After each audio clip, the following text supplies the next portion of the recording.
Mars is going to be squeezed after spending some time in Pisces. And now, during these times, as you can see, it's around May 15, and it's going to last until June 14. Mars is going to spend a little while, and while he being squeezed by two malefic, because of the positions of Saturn is behind and the Sun is in front of Mars. Now, why I say the Sun is malefic? In Vedic astrology, the Sun is considered a cruel planet. It is naturally bringing some kind of like aspect of like burning any kind of planet that is with the Sun. So it is considered malefic, even though for certain lagnas, the Sun is benefic planet. But in this scenario, when the Sun entering Taurus and Mars is in the middle and Saturn is behind Mars, these times around can have a significant impact for the world. But the thing about this situation, we are technically already in these situations. We're feeling frustrated.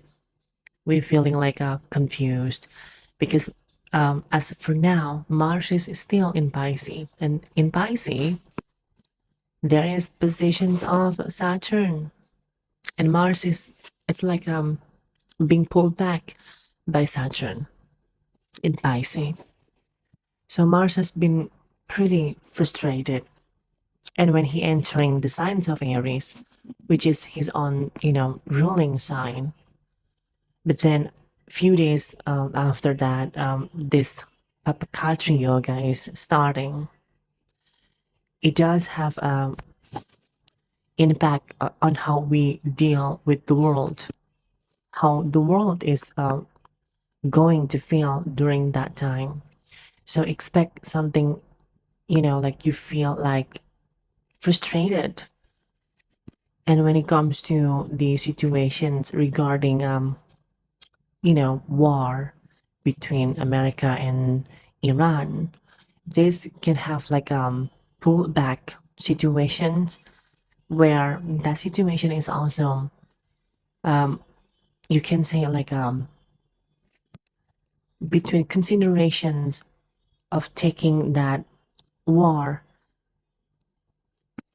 but then there is pulling energy to end the war. So that there is a lot of conflicting between ending and starting, ending and starting. So this is still keep going. And if I'm being honest with you, when it comes to Iran, I did check on the positions of Iran, this country. I don't think that this war is going to end anytime soon. Why? Because Iran is technically in the positions of changing new Mahadasha. This is not in the process of changing to a new Mahadasha. So this process can be confusing, can be vulnerable. It is chaotic when someone or a country changing a Mahadasha. We feel it. Everyone feel it when we changing a Mahadasha. So it is will still happen, but because remember by that time Jupiter is transiting from Gemini to the sign of Cancer. So there is a lot of good things too. But the thing about the situation, even though Guru is exalted in Cancer, this doesn't mean the war is completely off, It's still going. But it's more of like less severe, I would say. Because when Jupiter transit in the sign that is exaltations of for Jupiter, it means that the world is healing, because Jupiter is the universal guru, a universal mentor who deals with these matters. It gives guidance for us all. So when Guru is moving from the signs of Gemini to Cancer, it does have a good staphic energy. And by the way, when Jupiter is still in Cancer, sorry, still in Gemini, this is not a good sign at all for Jupiter. Why?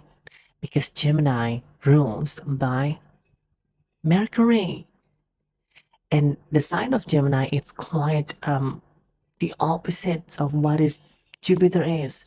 Gemini is it's all about hanging out with people, going out with people. It's also considered sex kind of activity.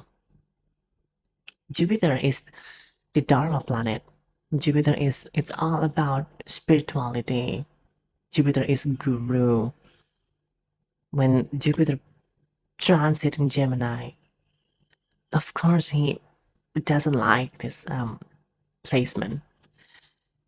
When he transiting to Cancer, that's where the miracle is happening. But don't expect that the war is going to be completely eliminated. It's not like that. But I'm just saying the war is still happening. But after Jupiter transit in Cancer, there is saving grace. And also remember the Paap yoga. It's still happening between Mars.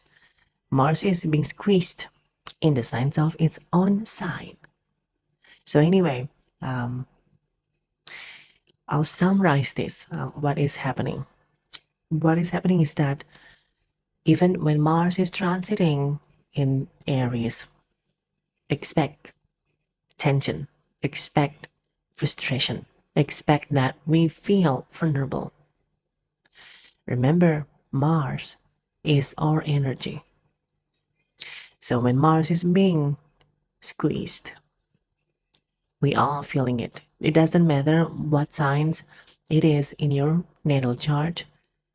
Naturally, you will feel this. And again, I'm not doing 12 sign, but this is general reading. But we are going to experience this momentums of being squeezed. And that is what we call Paap yoga.